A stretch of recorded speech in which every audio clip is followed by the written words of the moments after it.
বিসমিল্লাহিররহমানিররহিম। আসসালামু আলাইকুম ওয়া রাহমাতুল্লাহ।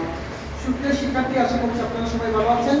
আলহামদুলিল্লাহ, আমিও ভালো আছি। সুপ্রিয় শিক্ষার্থী, আমি শাহিদ স্যার আজকে আপনাদের সামনে হাজির হয়েছি ইংরেজি ব্যাকরণ নিয়ে। আজকে আমাদের আলোচনার টপিক হচ্ছে সেন্টেন্স কানেক্টর। সুপ্রিয় শিক্ষার্থী, ইংরেজি ব্যাকরণে সেন্টেন্স কানেক্টর একটি গুরুত্বপূর্ণ বিষয়। সুপ্রিয় শিক্ষার্থী, আজকের এই ক্লাসটি মূলত এসএসসি 2025 এবং এইচএসসি 2024 তাদেরকে উদ্দেশ্য করে বানানো। সুপ্রিয় শিক্ষার্থী, আমাদের কাছে অনেক শিক্ষার্থী কমেন্ট করে যে সেন্টেন্স কানেক্টর অত্যন্ত গুরুত্বপূর্ণ এবং অত্যন্ত কঠিন একটি বিষয়। আমি তাদের উদ্দেশ্যে বলতে চাই, সেন্টেন্স কানেক্টর হবে আপনাদের কাছে সবচেয়ে সহজ একটি টপিক বা সবচেয়ে সহজ একটি আইটেম ইংরেজি ব্যাকরণের, যদি আপনি সহজ ওয়েতে পরিকল্পিত ওয়েতে পড়তে পারেন। বুঝে বুঝে পরিকল্পনা মাফিক যদি আপনি ওই সেন্টেন্স কানেক্টরের উপরে প্রিপেয়ার হতে পারেন, তাহলে সেন্টেন্স কানেক্টর হবে আপনার জন্য সবচেয়ে সহজ আইটেম ইংরেজি গ্রামারের মধ্যে। সুপ্রিয় শিক্ষার্থী, সেন্টেন্স কানেক্টরে ভালো করতে হলে আপনাকে কয়েকটি রুলস অর্থাৎ 9 থেকে 10টি রুলসের উপর আয়ত্ত করতে হবে এবং সেন্টেন্স কানেক্টরে ভালো করতে হলে আরেকটি বিষয় জানতে হবে, আপনাকে ট্রান্সলেটের সক্ষমতা রাখতে হবে। অর্থাৎ প্যাসেজটিতে কি বলা হয়েছে পরে আপনি যদি ইংলিশ টু বাংলা করতে পারেন, তাহলে আপনার জন্য হবে সবচেয়ে সহজ। সুপ্রিয় শিক্ষার্থী, ট্রান্সলেট করার পাশাপাশি আমাদেরকে 8 থেকে 10টি রুলস যদি আমরা মুখস্থ রাখতে পারি অর্থাৎ আয়ত্তে রাখতে পারি, তাহলে সেন্টেন্স কানেক্টর করা আমাদের জন্য খুবই সহজ হবে। সুপ্রিয় শিক্ষার্থী, আর কথা না বাড়িয়ে আমরা আমাদের মূল আলোচনায় চলে যাচ্ছি। সুপ্রিয় শিক্ষার্থী, সেন্টেন্স কানেক্টর এর রুল 1 এ বলা আছে একটি বিষয় বা ঘটনা, অর্থাৎ একটি বিষয় বা ঘটনার সাথে আরো একটি বিষয় বা ঘটনা যোগ করার জন্য, অর্থাৎ একটি বিষয় আমার কাছে আছে, আরো একটি বিষয় আমি এনে যোগ করব। সেই ক্ষেত্রে যে কানেক্টরগুলো ব্যবহার হবে সেগুলো হচ্ছে এন্ড দেন অলসো, মানে আরো যোগ করার জন্য যে কানেক্টরগুলো হয় সেগুলো হচ্ছে এন্ড দেন অলসো। যেমন আমি লিখলাম time and tide wait for none, সময় এবং সুযোগ কারোর জন্য অপেক্ষা করে না। No one can stop the onward march of time, অর্থাৎ মূল্যবান সময়কে কেউ ইচ্ছে করেও থামিয়ে রাখতে পারে না। আমি কি বললাম, প্রথমে বলছি সময় এবং সুযোগ কারোর জন্য অপেক্ষা করে না।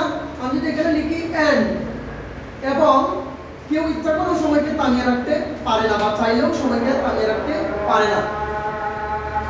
সুপ্রিয় শিক্ষার্থী, রুলস দিয়ে বলা আছে আমাদের ক্রম বা ধারাবাহিকতা বোঝাতে, অর্থাৎ একটি বিষয়ের সাথে আরেকটি বিষয়ের ক্রম থাকবে, মানে ধারাবাহিকতা থাকবে। সেই ক্ষেত্রে থাকবে ফার্স্টলি, সেকেন্ডলি এন্ড থার্ডলি। যেমন আমি লিখেছি mobile phone has become very popular nowadays, আজকের দিনে মানে আজকাল মোবাইল ফোন খুব গুরুত্বপূর্ণ বিষয়। তারপর লিখেছি ইট হেল্পস টু কানেক্ট, এটা আমাদেরকে নেটে অথবা ইন্টারনেটে যুক্ত হতে সাহায্য করে।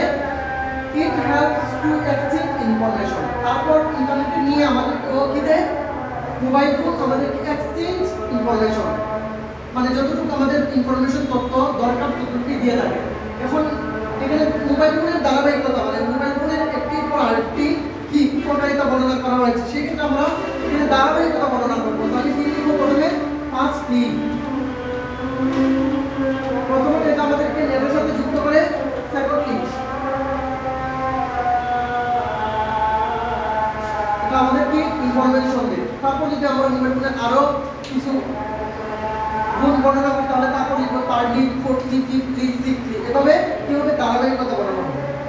তারপর হচ্ছে একটি বিষয়ে গুণাগুণ বর্ণনা করা হচ্ছে, তারপর তার সাথে আরো কিছু বিষয় যোগ করার জন্য ব্যবহার হবে কানেক্টরগুলো বিসাইডস, মোরওভার, ফার্দারমোর ইত্যাদি। যেমন আমি লিখলাম ও আগের যে উদাহরণ আছে সবটা ওটার মধ্যে আছে, তারপর একটা বিষয় যোগ করলাম it can be used for various purpose. নেটযুক্ত হওয়ার পর আমাদের যতটুকু কাজ করা দরকার ততটুকু করার পর আমরা কি বসে থাকি, আমরা অন্যান্য সাইটে প্রবেশ করি, অন্যান্য দিক আমরা মোবাইল ফোনের ইন্টারনেটের মাধ্যমে কি করি, ব্যবহার করি। সেজন্য বলা হচ্ছে আমরা এখানে লিখতে পারি আরো, আরো অর্থে বিসাইড, আরো অর্থে কি বিসাইড, ভেরিয়াস পারপাসে আমরা ব্যবহার করি। রুল 4 এ বলা আছে বিপরীত বোঝাতে, অর্থাৎ আজকে একটি বিষয় ঘটছে, অর্থাৎ এখন শিলাবৃষ্টি হচ্ছে, যদি আমরা বলি শিলাবৃষ্টি হয় নাই মানে একটি বিষয় মিথ্যা, মানে একটি বিষয় হয়েছে কিন্তু আরেকটি বিষয় বর্ণনা করতাম, ওই ক্ষেত্রে আমরা ব্যবহার করব বাট, পন্দ, দো, হাওলা ইত্যাদি। অথবা on the other hand instant, এগুলো হচ্ছে বিপরীত অর্থে, মানে একটি ঘটছে বিষয় কিন্তু আরেকটি প্রকাশ করা হবে এরকম অর্থে। যেমন আমি লিখলাম mobile phone has become very popular নাওয়াডেজ, আজকের এই দিনে মোবাইল ফোন খুব গুরুত্বপূর্ণ একটি জনপ্রিয় মাধ্যম। তারপরে বলা আছে it has created A number of problems, mobile phone বর্তমানে শুধু উপকার না অপকারও করছে বিভিন্ন দিক থেকে, সেজন্য বলছে মোবাইল ফোন ভালো কথা আজকের দিনে জনপ্রিয়, বাট এখানে কি হবে বাট বিপরীত বোঝাতে। আগে বলা হয়েছে তার উপকারিতা, পরে তার অপকারিতা বর্ণনা করা হচ্ছে, বিপরীত বোঝানো হচ্ছে, এই জন্য হচ্ছে বাট, যে মোবাইল ফোন বিভিন্ন সমস্যা ক্রিয়েট করে, সৃষ্টি করে। ক্লুজ 5 এ বলা আছে উদাহরণ দেওয়ার জন্য, অর্থাৎ কোনো কিছু উদাহরণ দিতে, একজন আরেকজনের সাথে তুলনা করতে যে ওয়ার্ড কানেক্টর গুলো ব্যবহার হয় বা লিঙ্কিং ওয়ার্ড গুলো ব্যবহার হয় সেগুলো হচ্ছে example such as for instance ইত্যাদি। আমি লিখলাম it has some negative side as well, it মানে এখানে আমি মোবাইল ফোনটাই ধরে নিতে পারি, মোবাইল ফোনের কিছু ভালোর সাথে খারাপ দিকও রয়েছে।